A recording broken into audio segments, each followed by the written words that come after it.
I'm Lila, and I believed I'd crafted a life where love could mend any divide.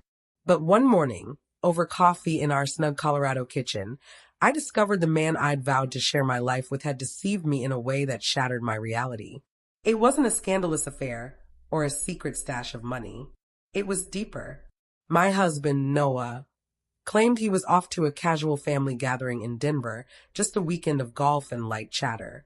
But when I caught him snatching his phone like it was a ticking bomb, erasing a message before I could glance at it, my instinct screamed something was off. That moment, with the sharp tang of coffee still on my tongue, was the first tug at a truth I wasn't prepared to unravel. I was raised in a small Midwestern town where family meant crowded dinners, hearty laughs, and no one left out. When I met Noah at a Denver marketing event, his charisma swept me away. Those warm brown eyes, that effortless grin, the way he made me feel like the only soul in the room. We wove a life together, merging my small town spirit with his urban sophistication. But his family, the Martinezes, were a different story. Old Denver wealth, with customs as stiff as their impeccably tailored suits. For years, I ignored their quiet slights, conversations that hushed when I walked in, holiday plans set without my input, smiles that never touched their eyes. I convinced myself it was just their way, that Noah's love was enough to bridge the gap. But that morning, as he set his phone face down and muttered about a family event, a familiar pang tightened my chest, the kind that comes from being a stranger in your own marriage. "Everything all right?" I asked, spreading jam on my toast, my gaze fixed on his rigid posture. "Just Mom," he replied too fast. "Family's having a small get-together in Denver this weekend. No big deal. No big deal." Those words stung like a splinter under my skin. The Martinezes didn't do no big deal. They planned Easter brunch half a year in advance, sent formal invites for casual cookouts. I swallowed hard. "We're in Denver," I pressed, keeping my tone airy. "Oh, the usual place. Like Dad's birthday last year." He turned to the coffee machine, his back a barrier between us. "Just the usual crew, golf, dull finance talk. You'd be bored." I recalled that birthday, his father rattling on about investments, his mother critiquing the restaurant's wine selection, his sister, Elena, posting a dozen dessert photos online. I'd smiled through it, pretending I didn't feel like a guest at my own husband's family affair. "Maybe I could join for a bit," I ventured, testing him. "I don't mind the dull stuff if it means being with you." Noah turned, and for a fleeting moment, something flashed in his eyes, fear, perhaps guilt. It vanished so quickly I questioned if I'd imagined it. "Lila, you'd hate it," he said, brushing a kiss on my forehead. "Mom's already complaining about the forecast. Dad's polishing his golf clubs. And Elena after a few cocktails." He was right. Sophie, my colleague, had been urging me to join her and Tara for a ski trip in Breckenridge. I'd hesitated, not wanting to leave Noah, but his words felt like a nudge out the door. "Maybe I'll call her," I said, staring at his empty mug. Something felt wrong, like a note struck just off key. Maybe it was how swiftly he'd grabbed his phone. Maybe it was how smoothly he'd steered me toward my friends. Or maybe it was the faint voice in my head whispering that, after years of marriage, I was still Noah's wife to his family, never truly Lila Martinez. That evening, as we prepped dinner, I tried to shake the unease clinging to me like wet snow. Noah sliced carrots with meticulous precision, avoiding my gaze. "So, Breckenridge with Sophie and Tara," he asked, his tone overly casual. "Sounds like a blast." I nodded, brushing marinade on chicken, our routine feeling empty. "Yeah, they're thrilled about the snow." "When do you head to Denver?" "Friday after work," he said, scraping carrots into a pan. "Back Sunday night. Just family stuff. Nothing thrilling." His words were polished, rehearsed, but they landed wrong. "Tell your family I said hello," I said, watching his face. He muttered, sure, but his eyes stayed glued to the stove, as if the carrots held all the secrets. That night, I lay awake beside him, his steady breaths a lie of their own. His shoulders were tense, even in sleep, and I wondered what he was hiding. I'd spent years trying to fit into his world, smiling through his mother's critiques, chuckling at his father's dry humor, pretending Elena's sharp remarks didn't cut. I told myself it was just their dynamic, that tight-knit families could feel exclusive unintentionally. But the truth was colder. I'd been knocking on a door never meant to open. The Martinezes had their rituals, ski trips I wasn't invited to, group chats I wasn't part of, stories shared when I wasn't there. Noah always promised they'd warm to me, but lying there, I wondered if he'd ever believed it. The next morning, Noah was gone before I woke, leaving a note, early meeting. Have fun skiing. Love you. The words felt hollow, like a formality. I packed my ski gear, trying to silence the doubts. Before leaving, I tucked a note into Noah's suitcase, a small heart with "miss you" in my neatest handwriting. It was silly, but it felt like a lifeline, a reminder of us. Looking back, I see how desperate that act was, how much I wanted to believe we were still a team. Breckenridge buzzed with winter's energy, pine-scented air, the crackle of a lodge fire, skiers laughing as they trudged through snow. Sophie and Tara claimed a window table, their warmth pulling me in. "Lila, you're gonna love this," Sophie said, her eyes sparkling. "The snow's perfect." For the first time in days, I felt a flicker of joy. We booked a cozy lodge, simple wooden walls, and hot cocoa that tasted like childhood. That first day, we raced down the slopes, the wind stinging my cheeks, the world a blur of white. For a few hours, I forgot the ache in my chest, the nagging sense that something was amiss. But doubt has a way of creeping back. That evening, by the fire, I scrolled through Instagram, my thumb freezing over a post from Noah's Aunt Linda. She was in a shimmering gown, a chandelier glowing behind her. The caption read, "Celebrating Ethan's engagement." So proud. My heart stopped. Ethan, Noah's younger brother, engaged. I tapped the photo, and the truth crashed over me like an avalanche. It wasn't a reunion, it was a grand party in Denver. White linens, floral arrangements, a dance floor bathed in soft light. There was Noah's mother, in a dress I'd helped her pick, raising a champagne flute. And there, in a corner, was Noah in a tuxedo I'd never seen, his arm around Ethan, both beaming. My husband at an engagement party I knew nothing about. A party I wasn't invited to. The lodge's warmth couldn't touch the chill spreading through me. I zoomed in on the photo, my hands shaking. Noah's smile was broad, unguarded, a look I hadn't seen in months. Elena had posted a carousel of images, her in a sleek gown, Ethan proposing to Rachel, the family cheering. Noah was giving a toast, his hand raised, while I was 90 miles away, thinking he was golfing with his dad. Every image was a wound, proof I'd been erased from a celebration. I called Noah, my thumb trembling as I hit his name. Voicemail after 3 rings. I tried again. Voicemail. Then a text, "Can't talk." 2 words, like I was an inconvenience, not his wife. "You okay?"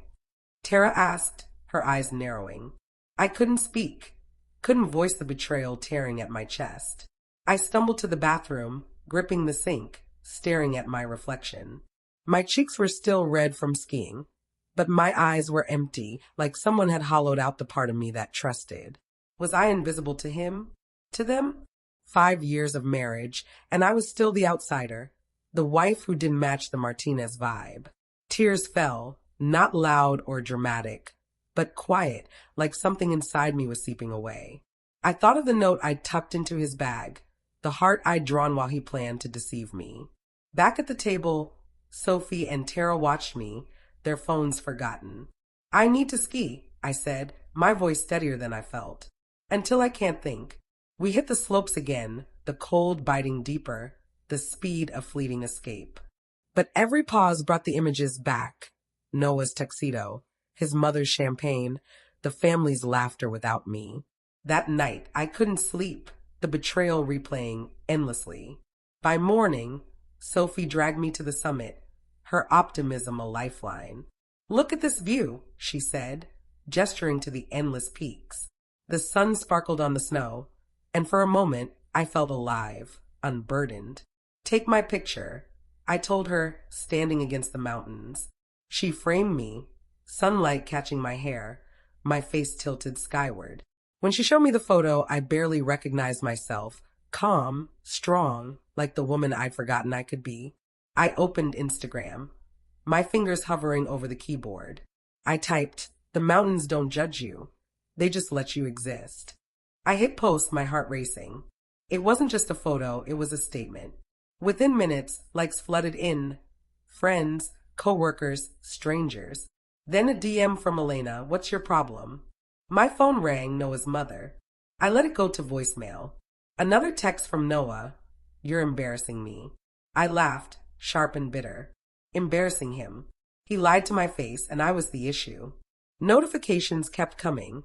My cousin Maya, who lived in Denver, reshared the post with a fire emoji. Comments piled up. "You okay, Lila? Keep shining." Then Sophie showed me a video from the party, tagged to me.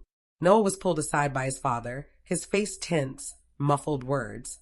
"Your wife inappropriate, family matters." My caption had reached them, a small spark disrupting their perfect night. I added a location tag, Breckenridge Summit, where the air is true. The post exploded, shared by people I didn't even know. For the first time, I didn't feel invisible. I felt seen. Driving back to our Denver suburb, the mountain's clarity faded with each mile. My phone buzzed relentlessly. More comments, DMs, missed calls from Noah's family. Sophie and Tara offered to come with me, but this was my battle. I pulled into our driveway early, surprised to see Noah's car already there. The house looked unchanged, my potted plants, our wind chimes, but it felt foreign. I unlocked the door, my ski bag heavy in my hand. Noah stood in the kitchen, still in dress pants, his hair too neat for a casual weekend. His arms were crossed, his jaw tight, like he'd been waiting to confront me. "You made everything worse," he said before I could set my bag down. The words stung like a slap. "No apology, just blame." "Worse than what?" I asked, my voice steady, deliberate. "Worse than lying about Ethan's engagement? Worse than shutting me out of your family? Worse than letting me find out on Instagram?" He ran a hand through his hair, musing its perfect style. "You don't understand how complicated this is." "Then explain it," I said, leaning against the doorframe, exhaustion settling in. "Why didn't you want me there?" He looked away, his silence deafening. "Mom thought you wouldn't fit the vibe," he mumbled finally. "She wanted it perfect for Ethan." The truth cut deeper than I braced for. "The vibe," I echoed, laughing without joy. "The vibe where your wife exists." "That's not fair," he said, his voice thin. "Fair?" I stepped closer, anger rising. "Was it fair to let me pack your suitcase with a love note while you knew I wasn't invited? Was it fair to lie so I'd stay out of the way?" His face paled. "You went through my stuff?" "I didn't go through anything," I snapped. "I left a note because I thought you'd miss me.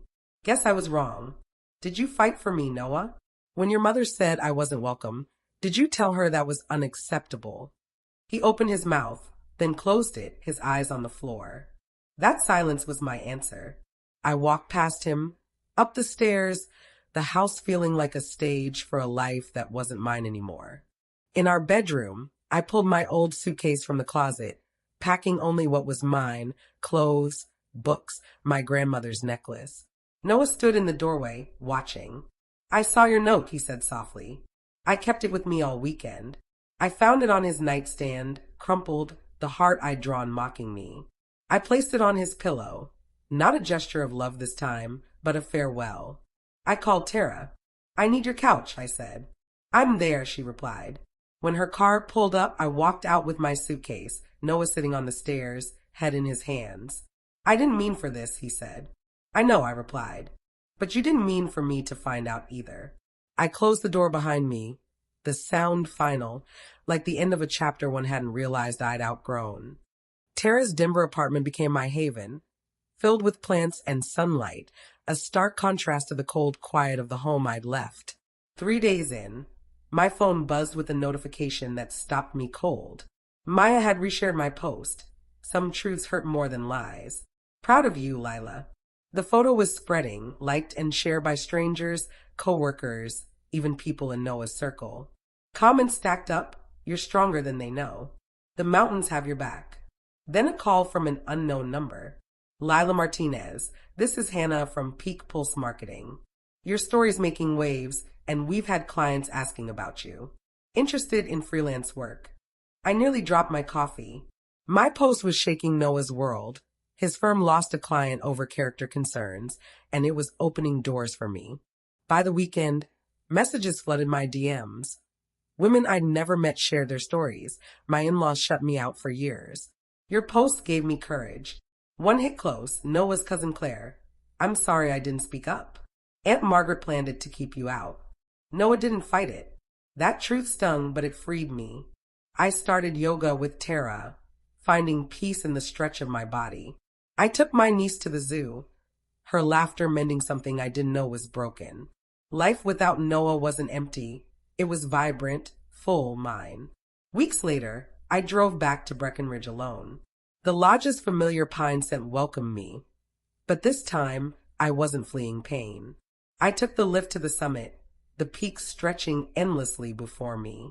Standing there, I whispered, I release you. To Noah, to his family, to the weight I'd carried. Not for them, but for me.